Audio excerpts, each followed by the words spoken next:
The views and opinions expressed on this program are those of the producers and the individuals appearing on this program and do not necessarily reflect the views and opinions of the staff of the Sun Prairie Media Center, its members or underwriters, the board members of the Media Center Commission, Charter Communications, TDS Telecom, or the staff and elected officials of the City of Sun Prairie.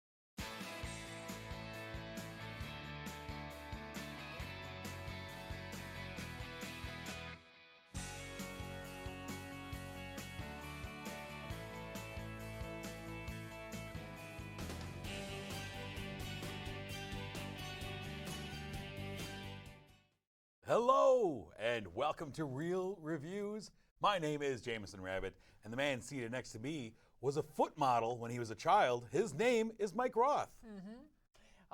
They like me because I have 2 feet. Oh. So you can get like twice the footage. Yeah. Not a lot of people have 2 feet. Like you. Yeah, right. Like our audience. Yeah.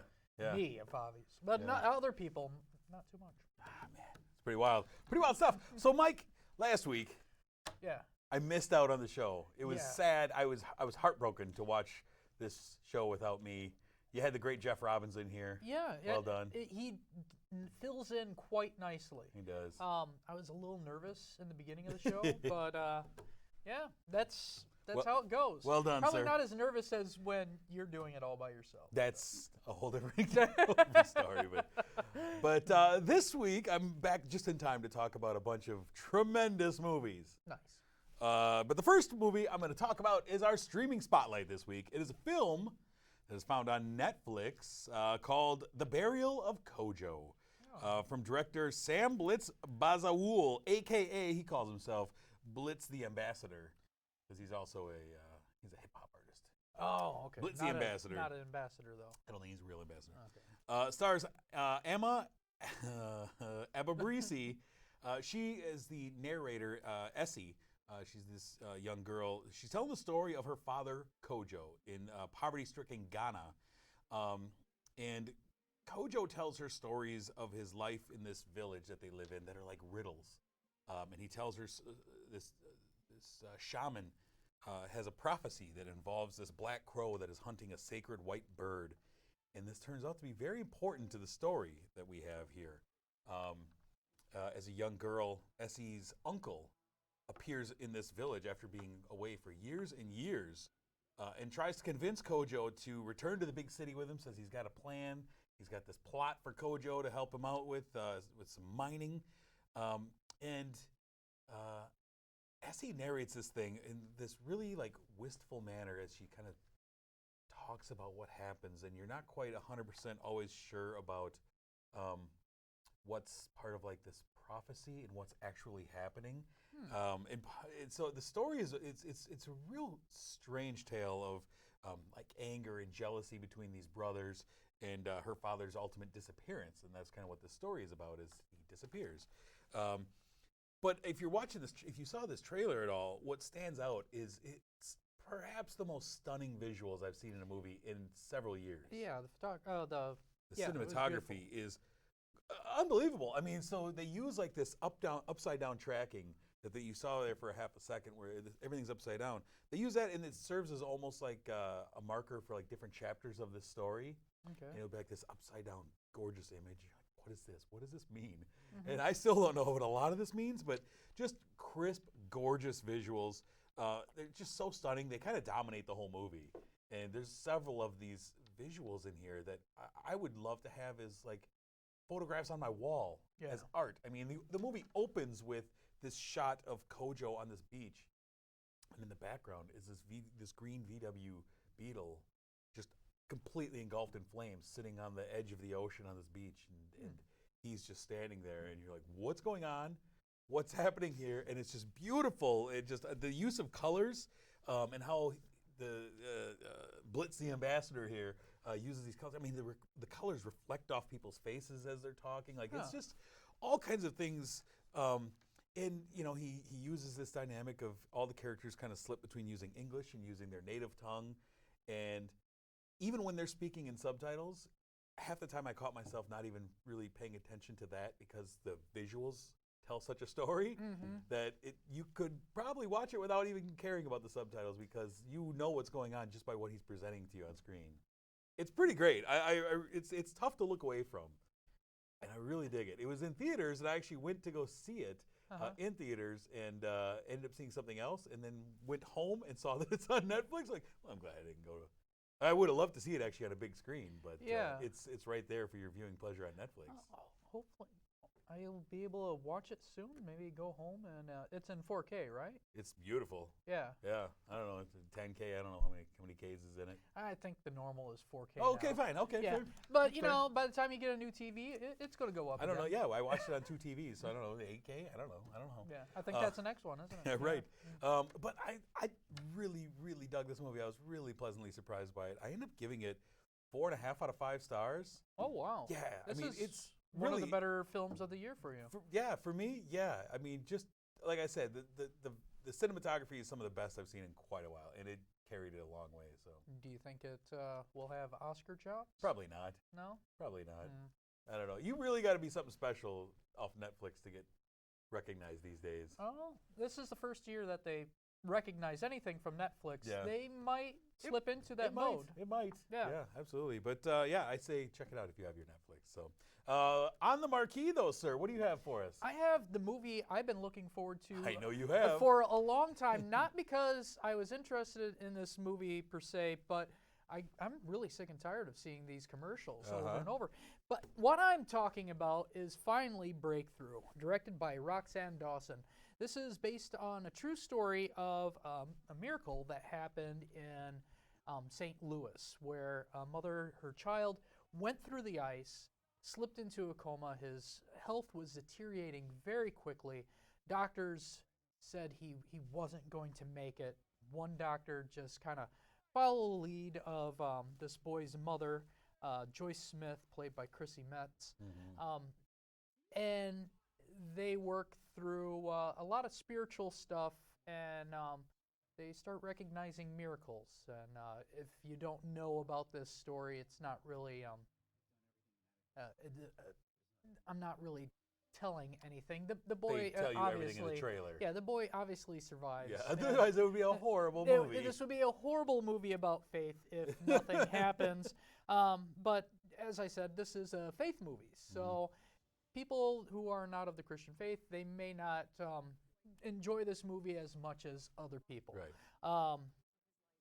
With me, I tried going in with an open mind, but these characters are purposefully unlikable. This John Smith, he's played by Marcel Ruse. He is a child who was adopted at a young age, and he is at the age currently where he likes to call his parents by their first name, and he likes to be cocky, and he doesn't respect adults, and he does things dangerously and foolishly and just brushes off everybody's opinions like, hey, get off the ice or I'm calling the police, you're going to die, kind of thing. He's a kid, he's immortal, so you don't like this kid. And then you go to the mother, and you're like, okay, maybe another person I could relate with, but she is unlikable too. She is the same kind of person as her son, but older. She doesn't like the new preacher at her... Topher Grace? Topher Grace. Come on. And really, he is one of the shining parts of the movie. He usually plays the unlikable character in everything he does. He just played David Duke. In this one, true. In this one, he is actually a really nice guy. And he is part of the movie that I enjoyed. There is a lot of messages about forgiveness, which I think transcends religion. People need to learn to let go and just accept people for who they are. That was one of the points. Yes, the boy was very unlikable, but you also had father that came up and he's like, he is at that age. This is a point in his life, and we need to, we can't accept it, like say, yeah, you're doing a good job, but we don't have to demonize his behavior. Offer him grace. Yeah, just let's get some forgiveness and understanding. That is one of the things I liked about this movie, but it wasn't as shining as much as the religious aspects and also the people, the main characters, the two main characters I really don't like. And Topher Grace, usually I don't like him. And this time he kind of shined, and I don't know if that's because the rest of the movie made him seem like a great character. It could be. And also, I like Dennis Haber. He plays Dr. Garrett, who I love his voice. Yeah, he could he's be, great. he could just read something, and I'd be very calm. It's wild to me because these faith-based movies, I think, there's a real wide dichotomy between. There's been some really good ones, and there's a lot of really terrible ones. Yeah. And over the last couple of years, we've talked about this. Over the last couple of years, I think that they've gotten better and better, and they've actually put an effort into it and tried and stopped having the really ham-fisted, heavy-handed message, and tried actually presenting a good movie, and the message is in there for you, but the movie isn't entirely wrapped around that. And they've been getting better actors. I mean, this has you got Luke Cage, you got Dennis Haysbert, you got Topher Grace. I mean, it's got a decent cast in here. And like I said, some of the messages I thought transcend the whole religious part of it, and I enjoyed that part of it. I wish they just gave me a likable character that they kept throwing on the screen that I could relate with. Sure. I don't like disliking your two major people That's that an you're issue. supposed to That's a be problem. rooting for. Yeah. And yeah, this is better than Little Boy, which I thought was extremely offensive, and a couple other movies where I thought I was going directly to hell. I don't like that feeling when I get out of a theater. Right. This one did not make me feel that way, but I still didn't really like this movie. What did you end up giving? I ended up giving it a 2. I'm sure other people would probably enjoy it more than I do, but I'm not the demographic for it. Yeah, I mean, it was released on Easter weekend for a reason. Yeah. Yeah. I haven't heard any great things about this, though. It depends on who you're seeing the reviews from. Yeah. Well, I'm glad you went and saw it. The next movie we have on the marquee is the next film in the Disneynature series. Disneynature's Penguins. Every couple of years, Disney comes out with these. You know, they're kind of like the Planet Earth series of films where we get down and we follow a certain species. Yeah. You know, we had the little chimps a couple years ago, and it's fun because, like all of them, they make it entertaining.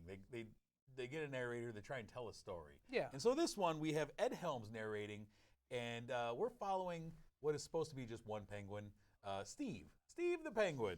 And it's the story of these Adelie penguins in Antarctica and their annual cycle of migration, mating, and returning back to home. And you know, it pairs this incredible like embedded footage that they get like right up close and personal with this fictional story of Steve and his family. We follow him around and to help make it the information that they're imparting on you entertaining. You know, they tell this little story and they give everyone names, but you know, they're teaching. Yeah. And that's cool. I like how they do this. And I love how they get this footage. After the movie, they always have a little thing during the credits where they show the filmmakers, the camera people out there in the elements, up close and personal with them. I like and that it's too. great. That's my favorite part of these movies because I'm always wondering, like, how are they getting that?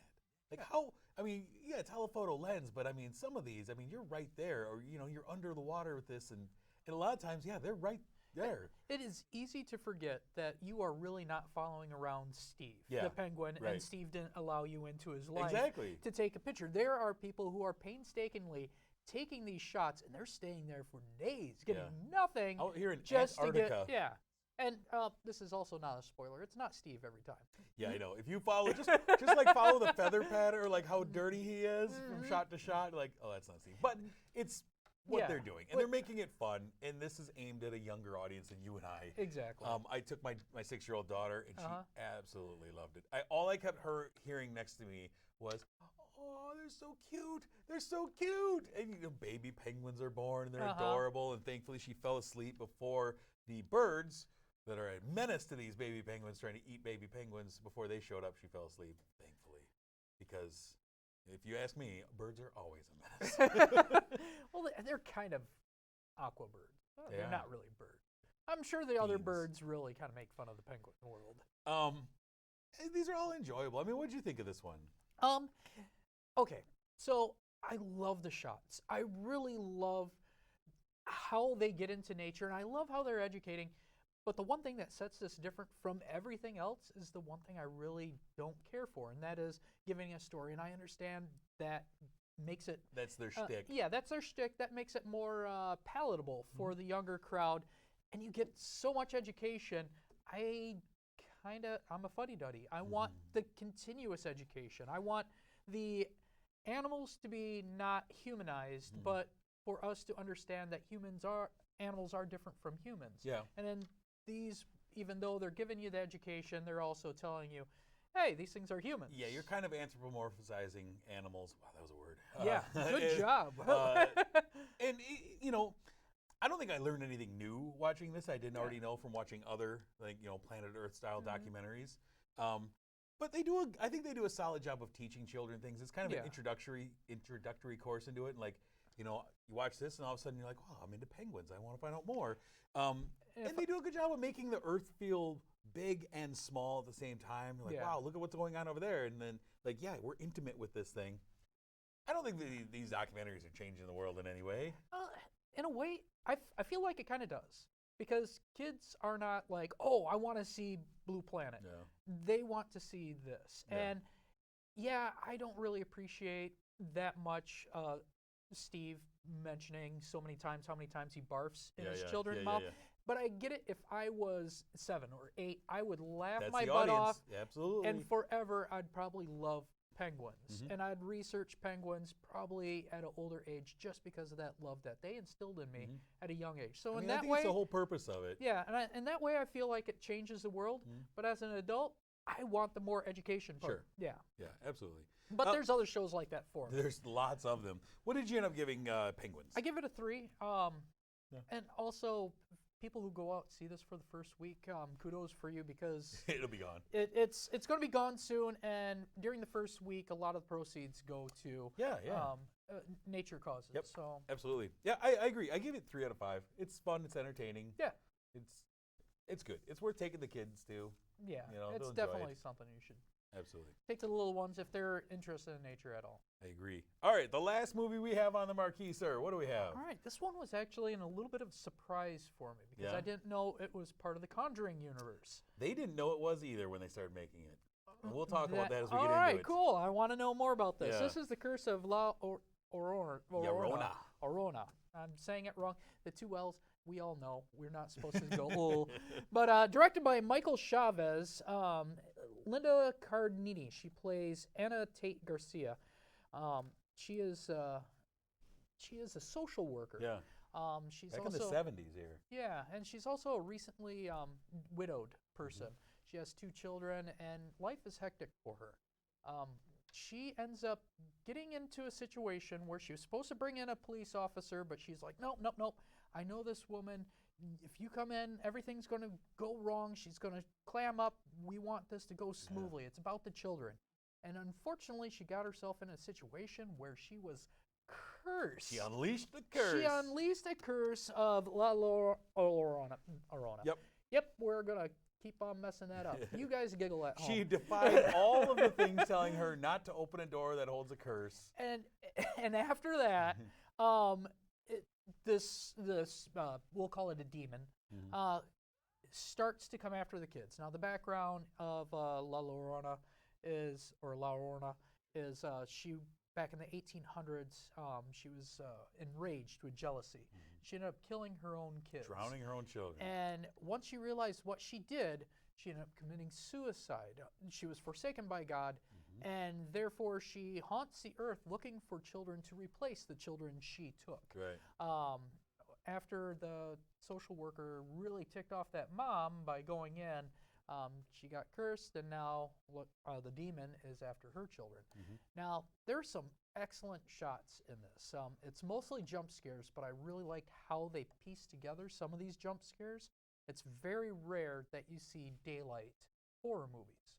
If I see something in the daylight and they could pass off something that's a little bit terrifying, I feel like clapping. And they did that a couple of times in this film, but later on, it feels like they didn't watch the same movie they were making because they kind of threw all that stuff out, and they were very kind of backtracked on a lot of things they said they were doing with this movie, which made this movie kind of cruddy. That's I have issues with the movie. First off, you mentioned at the beginning that it sits in the Conjuring universe, but this movie was actually retrofitted afterwards as they started making it, or as they were about to make it. And so that's why you kind of see Annabelle kind of jammed in here for a split second. Yeah. And it's not, this movie was not written to be a part of the Conjuring universe. It was bought, and James Wan was like, let's make it in the same universe. It's set in the 70s. Why not? They're like, okay, I guess we'll put something in to make it part of it. Okay. And so it wasn't made to be a Conjuring movie, and I don't think it has the quality of a Conjuring film. I feel like it has an essence of it, but That's yeah. it. But to me, this movie is made up entirely of jump scares. So many jump scares recycled over and over. And my biggest thing that drove me nuts as I was watching this movie was it's the same jump scare that they show you in the trailers. And in the first minute of the movie is a jump scare. And then it's that same jump scare over and over and over of something, and then all of a sudden the demon appears, screams, grabs an arm. Yeah. You have Linda Cardellini's child, her daughter, who is the first one in the family to get cursed, to get grabbed. Yeah. She's by the pool. We saw the scene here. And she gets grabbed and burned when the demon touches her. And does she tell her mom anything? No. She hides it. What? Yeah. No, that's not how this works. And also, well, everybody ends up hiding because everybody saw it. Nobody and says no one- anything. Like, hey, I saw a demon. I got burned. I'm not going to tell anybody about it, though. You got these huge acid welts on here. You're going to get social services as well, but, And another thing I also really hated is this monster at any time could have drowned these children. Yeah. There is no... This movie could have ended in the first, 12 minutes. And in most horror movies, there's a progression, but in It's this the one, same there was thing. no logic. And then after a while, they were like, oh, the cool things that you liked in the beginning, like the demon cannot come out during the day, which it could, and that was We your saw best it. scenes. Yeah. And then all of a sudden, that became a thing. Oh, only in the night. And I thought it was lame. That part was lame. I had big issues with the writing in this movie. Like the dialogue, it felt like every time someone said something, it was just to give exposition at a basic level. It felt like basic level screenwriting to me. Like, I'm only going to speak. I'm not going to... No one acted like a real human being in this movie to me. Yeah. And it felt like every time someone said something, it was just to impart something. And it felt like entry-level horror movie writing to me. Did you see The Nun? Yes, of course. Yeah. Okay. I wasn't sure because some of these movies, Yeah. the bad all ones, the movies really that are bad ones. associated with Conjuring, I will see. Okay. In this case, I thought this movie, even though it wasn't a Conjuring movie, did better than The Nun. I had issues with The Nun as well, but I enjoyed Yeah. that more than this one. Really? I'll tell you a secret. I Okay. walked out of this movie with 10 minutes left. Oh, you didn't miss much. Yeah, I Yeah. didn't. There was nothing that was going to save it for me. I was just, I couldn't take any more of just recycled material. There's nothing new outside of what you said with like a daylight demon showing up.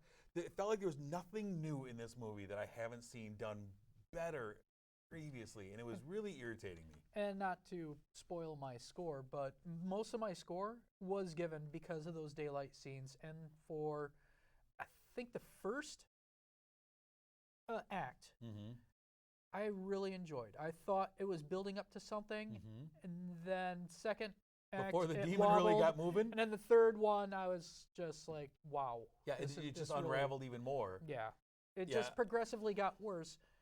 When I thought the beginning was pretty good, and even though it wasn't a great lore on the demon, at least it had something. It did. I think they introduced her well enough, but then I don't know. I was really irritated by so many things. It really, jump scares, you really have to do something special, and it really did. It felt like every 5 minutes. I knew, like, well, it should be due for a jump scare any minute. And there it is. Okay. And really, the only jump scares where I was like, that was creative. You're right. It was on the trailer. So I saw them a bunch of times. That when she has that umbrella, and that was fantastic. It's a cool look.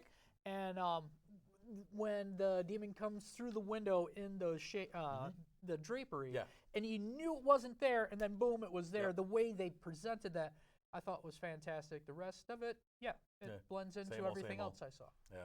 What did you end up giving The Curse of La Llorona? I gave 2.5, and this is mostly for the feel in the first act. I gave it 1.5 stars. Did not care for this movie. I am not going to defend it. Yeah, it's not so good. So let's see. Before we talk about what's coming soon, I have a quick little story I got to tell you. Okay, kind of exciting because I was gone last week. I was in Washington D.C. On our family vacation, and one of the cool things that I discovered on our first day there, walked out of our hotel, and my cousin, who was kind of showing us around, pointed out, look across the street. You're going to want to check this place out. It was an AFI, American Film Institute Theater. Place was built in 1938 Holy. and has been a hub for the American Film Institute. They show new movies. They show old movies. The Smithsonian brings movies there and presents them that they've restored. And so I said, well, we've got to go see a movie. And it's a tough pull to do on vacation. Like, hey, family vacation, I want to go see a movie. This is something I do every Especially coming off of a week where I was working at the film festival and seeing movies all day, every day. It's tough. Yeah. But my wife was forgiving enough that the last night we were there, my son and I went and saw, they were housing the 40th anniversary of Monty Python's Life of Brian. Oh, very cool. So we went and saw Life of Brian, and this theater was incredible. It's like an old opera house, just immaculate, just gorgeous. They had old cameras from the 30s that they used to use and just all kinds of stuff. It was beautiful little piece of history. It's just one of those things when if you can find one of these old theaters, it's always worth the time to go in. We used to have one in Milwaukee, but... Yeah. But this is great. Go see something at the American Film Institute. Life of Brian. They give you a little swag thing too, like an envelope that had stickers and a fake beard and all this cool stuff, song lyrics, all that. That was kind of fun, but it was cool to check out. I'm jealous. Yeah. Yeah. I mean, it was the same movie. Life of Brian. Yeah, same movie, but just experience. sitting in this huge theater. Sometimes you could watch a movie a billion times, but when you put yourself in a new experience, like when I saw Breakfast Club, it was fantastic just having the audience around you. The only issue we had was there was somebody over our right shoulder who was over laughing at everything, and it got to be real tiresome. Every little joke was a huge belly laugh. Should have checked to see if it was John Cleese. Take it easy back there. Yeah, right. Yeah, right. Anyways, let's take a look real quick. What is going to be coming soon, sir? The weekend of May 3rd. We have 4 movies on the marquee. I don't know what we're going to do with these, but the first one is a film called El Chicano. It is a film about 2 brothers who end up on opposite sides of the law. I don't know. I've never heard of a movie like that. The second one is Ugly Dolls. What happens with the Ugly Dolls? I'm not looking forward to this one. The third one is The Intruder. This stars Dennis Quaid. This young couple buys a new property, but they soon find out that the old man doesn't quite want to leave that property. Kind of looks interesting. Yeah. And the final one is Long Shot. Charlize Theron and Seth Rogen in a sex comedy. I could... But I will watch them all happily anyways, especially after next week when we have tons of movies too. Yeah, right, exactly. Tons. So much. Before we leave you, of course, we want to thank our sponsor. Yeah. Marcus Theaters, The Palace here in Sun Prairie. Thank you so much for sponsoring this show. I'll tell you what, it felt weird to be sitting in something that wasn't a Dream Lounger last week. It wasn't quite as comfortable. I don't do it. I just don't do it. Refuse to do it.